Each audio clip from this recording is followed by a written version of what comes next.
بسم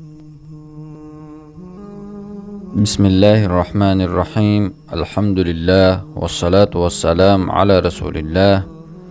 عن ابن عباس رضي الله عنهما أن النبي صلى الله عليه وسلم كان يدعو عند الكرب: لا إله إلا الله العظيم الحليم، لا إله إلا الله رب العرش العظيم، لا إله إلا الله رب السماوات ورب الأرض ورب العرش الكريم. رواه البخاري ومسلم.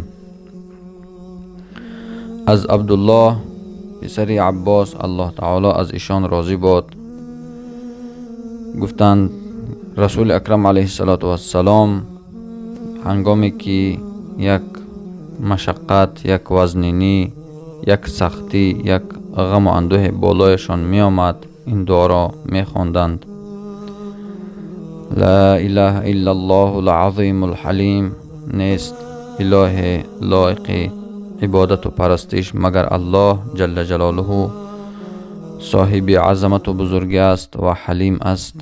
نیست اله بجوز الله لایق پرستش و عبادت، پروردگار عرش بزرگ است. نیست اله لایق پرستش و عبادت، پروردگار آسمان ها و زمین است و پروردگار عرش کریم است. روایت امام بخاری و مسلم. در این حدیث، در این دعا اشاره به آن است که بنده هر مشقت و هر سختی، هر وزنینی که بالایش می آید باید این دعا را بخواند تا اینکه اون بلا، اون وزنینی، اون مشقت، اون غم و اندوه از بالایش برداشته شود.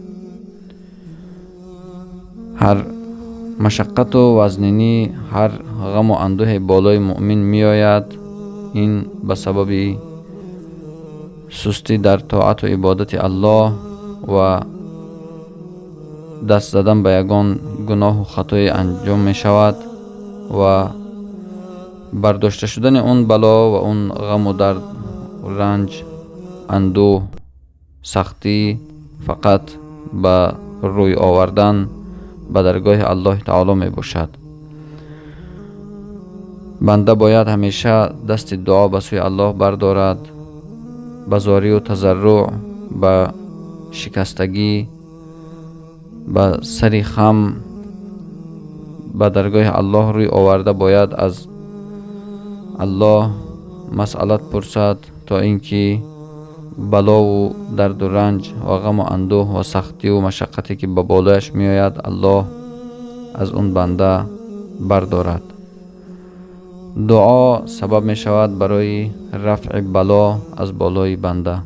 به همین خاطر تا اینکه برداشته شدن این بلا و درد و رنج و غم و اندوه از بالای بنده باید این دعا را تا آخر، تا کشاده شدنش خواندن گیرد و امید است یقینا از الله ذوالجلال که اون درد و رنج، اون غم و اندوه، اون بلای آفت را از بالای بنده به سبب ذکر کردن این دعا می بردارد. صلی الله علی خیر خلقه محمد و آله و اصحابه اجمعین. السلام علیکم و رحمت الله و برکاته.